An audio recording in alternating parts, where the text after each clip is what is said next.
Ladies and gentlemen, long time no see. This is Norman Peak. Welcome to this episode of Quanzhou Solo Trip. In the last video, we visited the Guanyu Temple and the Confucian Temple. This time, it is the turn of a major highlight among Quanzhou's ancient architecture. Kaiyuan Temple makes its entrance. Here you'll find the pagoda where the battle with the black bear spirit in black myth Wukong took place, as well as China's unique surviving Hindu architectural remnants. Plus, a magical ancient tree that brings legends to life. There is so much to see.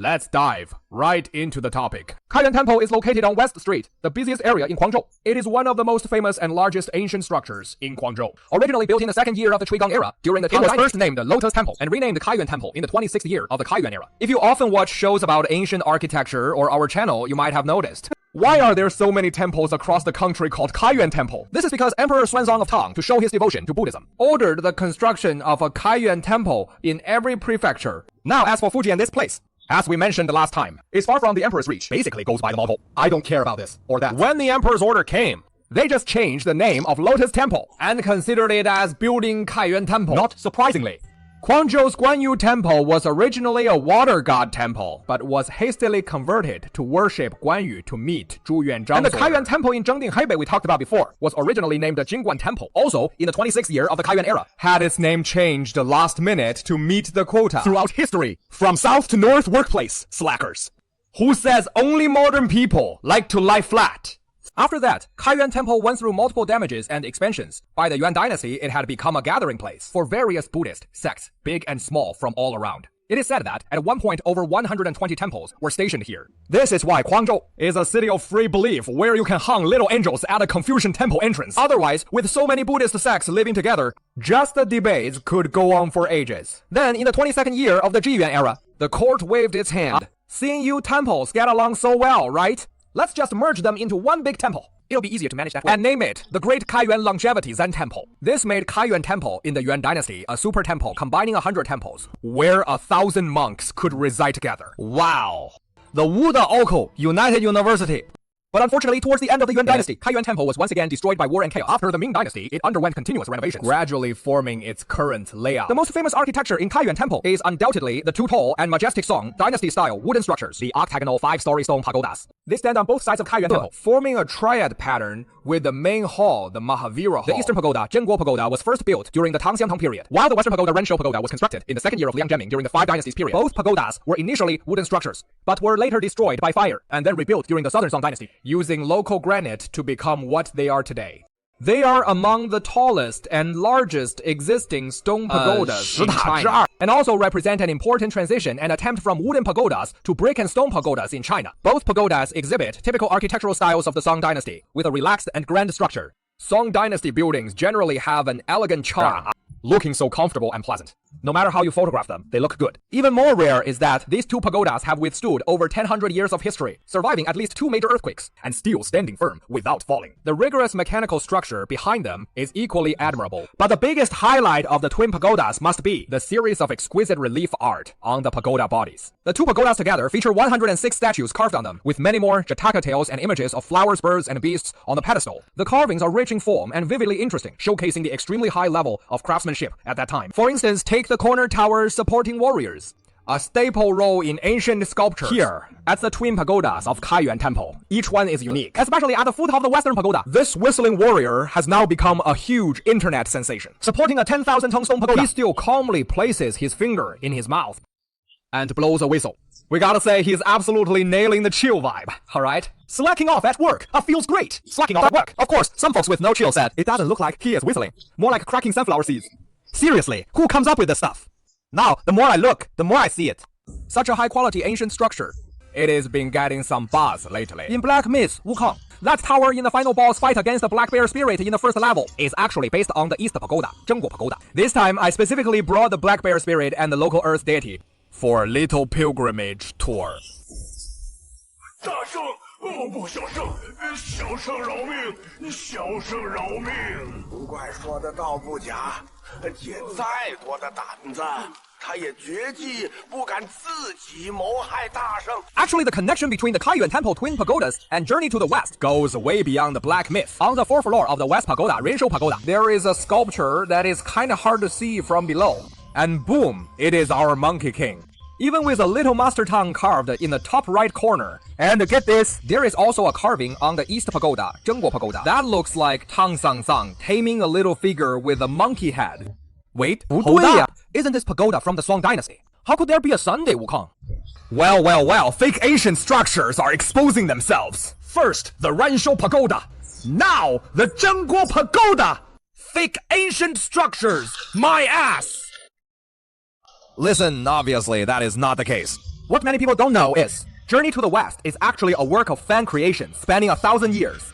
Ever since Xuanzang returned from his journey, legends about his travels have been constantly retold, reimagined, and adapted by folks. And as early as the Great Tang Dynasty, Xuanzang's journey for scriptures from the late Southern Song, there was already a white-robed scholar escorting Xuanzang on his journey. Monkey pilgrim. Widely considered the earliest known prototype of Sunday Wukong. And the Kaiyuan Temple twin pagodas also built during the Song Dynasty basically further prove that way back in the Song Dynasty, our Monkey King was already a household name, a total celebrity. But you can also tell, back then, Monkey looked pretty different. From the image we're familiar with, most noticeably his weapon was actually a shiny big blade. Amitabha. Now that is really Tang Sang's first disciple Sunday, the executioner. On the other hand, some argue this sculpture isn't the Monkey King, but the legendary Hindu deity Hanuman. Given Quanzhou's mix of religions and all the Indian style we'll see later at the Kaiyuan Temple, putting some Indian gods on the tower kinda makes sense. The connection between Hanuman and Sunday Wukong is messy. Whether Hanuman is Sunday Wukong's prototype is a topic that keeps people fighting. They've been arguing since the Republic of China era. The most famous figures from both sides are Hao Shi and Lu Xun. Just saying. Put these two names together, and you get enough online drama to fill 2 imperial libraries. I'm not brave enough to give my opinion. After visiting the ancient pagodas, Kaiyuan Temple's main structures are equally impressive. Pass through the mountain gate, enter the worship courtyard. First appetizer, 2 small stone pagodas from the Song dynasty. Built in 1145, classic treasure box, Sutra pagoda style, carved with Jataka tails, remarkably well preserved. Worth a close look. Further ahead is the main hall, Mahavira Hall. Doubly perpendicular roof, 20 meters tall, 9 bays wide. Current structure built in 1637 Ming Dynasty by the famous pirate king of the southeast, the Dutch destroyer Taiwan pioneer, Zheng Zheilong. This guy was a real deal. A total legend. Life's crazier than fiction. Not as famous as he should be. Only because he had an even more legendary son, Zheng Chenggong. The hall's standout feature is a 海棠简 shaped giant stone pillars supporting it. So they call it the 100 Pillar Hall. Of course, 100 is an exaggeration. Like claiming 1,000,000 troops for battle. It's all about the prestige. Above hangs a plaque reading 桑联法界. Among all temples worldwide, Kaiyuan might be the only one with these exact words. We mentioned at the beginning, Kaiyuan Temple was originally called Lotus Temple. The name also mentions the lotus. Behind this, there is obviously a story. The creator of Kaiyuan Temple was Huang Shugong, a wealthy merchant from Quanzhou in the Tang Dynasty. Legend has it that there was once a high monk named Monk Huangku who asked his master Huang to donate some land to build a temple. Talking about the richest man, he really wasn't an ordinary person. I don't know how the accounts were calculated in the text. The Jade Emperor's method in Fengxian County. This land, it is not that it can't be given. When the mulberry tree in my courtyard blooms with lotuses, I will give you the land. 要等鸡吃完了米 The dog finished circling. The fire burned through the lot. Fengxian County could finally get rain. But unexpectedly, the monk heard this. Not only was he not angry, instead, he was very delighted. The next day, guess what happened? Master Huang's mulberry tree miraculously actually bloomed with lotuses. Seeing this miracle, Huang Shugong had to honor his bet. So, monk, how much land do you need? The monk replied, 加沙影子的土地足矣. Master Huang heard this. Hey, that is such a small area. Take as much as you want. But again, unexpectedly, Monk Huanghu threw his kasaya into the air. Instantly, it blotted out the sky, covering all of the Huang family's land, completely shrouded in its shadow. Only then did Huang Shugong realize he had met a true master. He willingly offered the land. The temple built was therefore named Lotus Temple. Hey, wait a minute. This kasaya part, Fire Lane. Fire Lane. Why does it sound so familiar? Mommy home.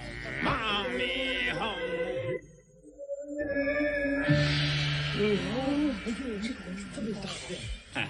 这些木头都是我的了，对吧？ Well, so the origin is here. Indeed, traveling thousands of miles beats reading 10,000 books. Besides, perhaps due to this Kasaya's magic, it didn't scatter too quickly.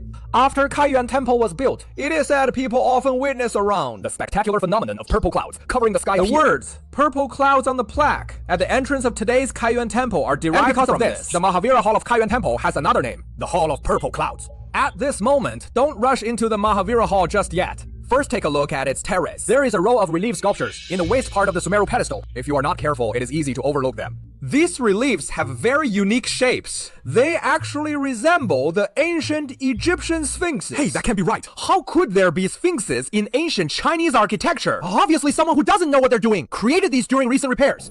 All right. Fake ancient buildings have revealed themselves. The Twin Towers are one example. And also the Mahavira Hall. Fake ancient buildings! Damn it! Fake ancient buildings.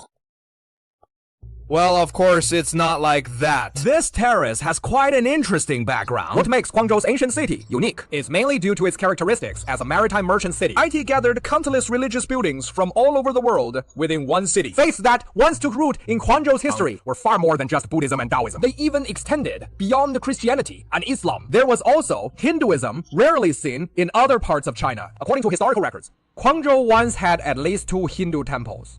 One of them was the Fanfo Temple built during the Yuan dynasty. Unfortunately, this temple was destroyed in the wars at the end of the Yuan dynasty and wasn't preserved. But some of its remaining parts were reused during the Ming dynasty in the renovation project of Kaiyuan Temple. This made Kaiyuan Temple become the only temple in China with remnants of Hindu heritage. And this terrace came from fragments of the Fanfo Temple. Its waist section features 3 panels of green schist relief carvings of lions and sphinxes. These are extremely similar in style to the man-lion stone carvings found in late Chola period Hindu temples of South India. They hold significant research value. Incorporating foreign religious elements into an already well-established Chinese Buddhist monastery is a rare cultural exchange phenomenon. When you think about it, it makes sense. After all, the neighboring Confucian temple even carved the little angels on its gate. So adding a bit of Hindu stuff inside a Buddhist temple isn't too far-fetched, right? They're relatively close after all. So, as I said before, this sense of multiculturalism is like a door-to-door exchange. It is so much fun. This is also the most unique charm of Quanzhou.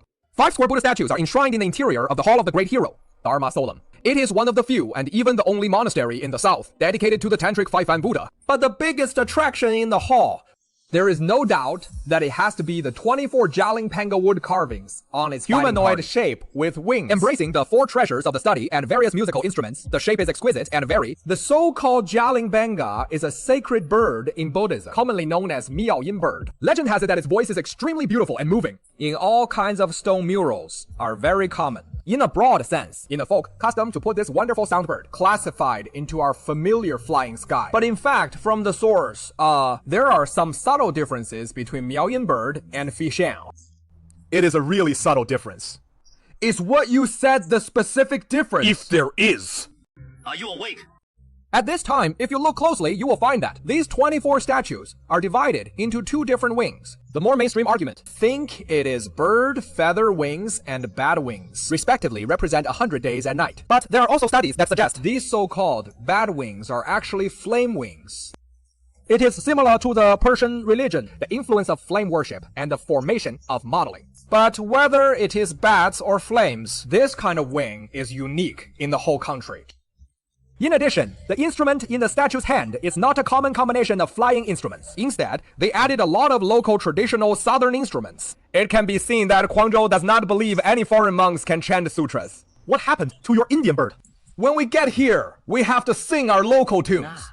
This is called professional. After watching the Dagon Hall, go around to the back. Here are 2 stone pillars that are obviously out of step with the surrounding painting style. Yes, this is also a Hindu relic moved from the Fanha Temple. This is a pair of 16-shaped diabase pillars. The column body is carved with 24 round reliefs, engraved with Shiva crocodile fight, Vishnu riding gold-winged birds, and other content. The workmanship is also beautiful. Through these building parts, it is also conceivable that if the Fanfo Temple can be preserved until now, what a unique and spectacular ancient structure that must have been. Among these reliefs, the most famous and interesting one is this statue of Vishnu with a lion head defeating the demon king. It depicts a famous scene from Hindu mythology.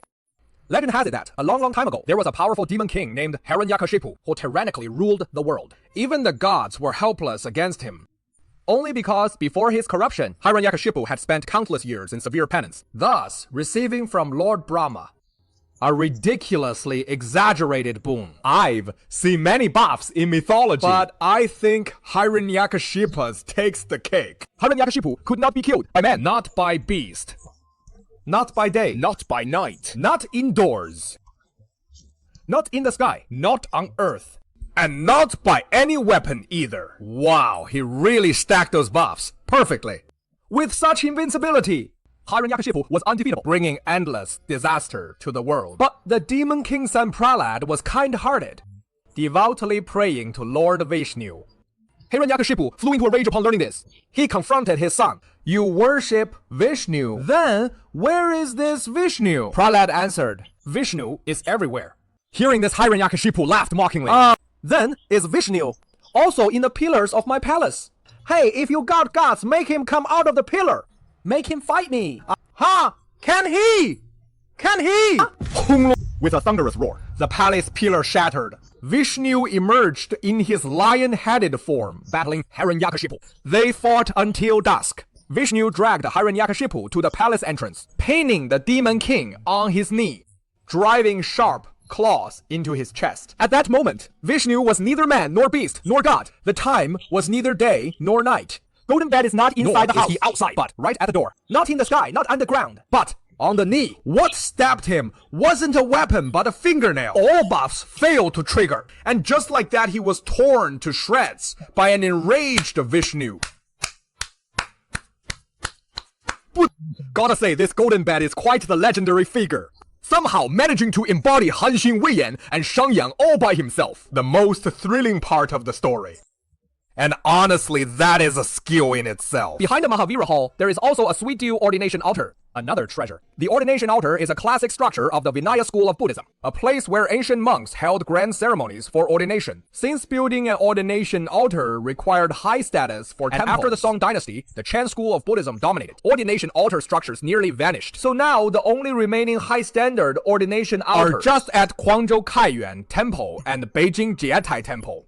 Jietai Temple has precepts. Wow, that is really unexpected.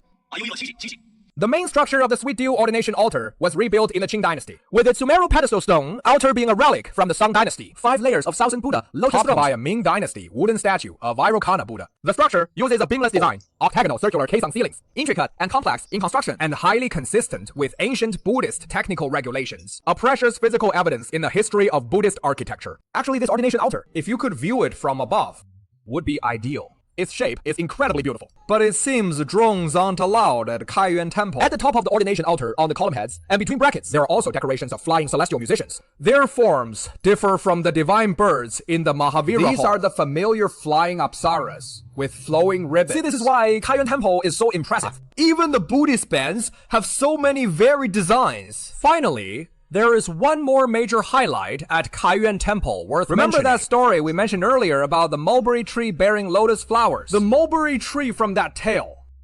It didn't die, you know. It still grows in the courtyard on the west side of Kaiyuan Temple. Now, an ancient tree over 1,300 years old. And this mulberry tree from legend.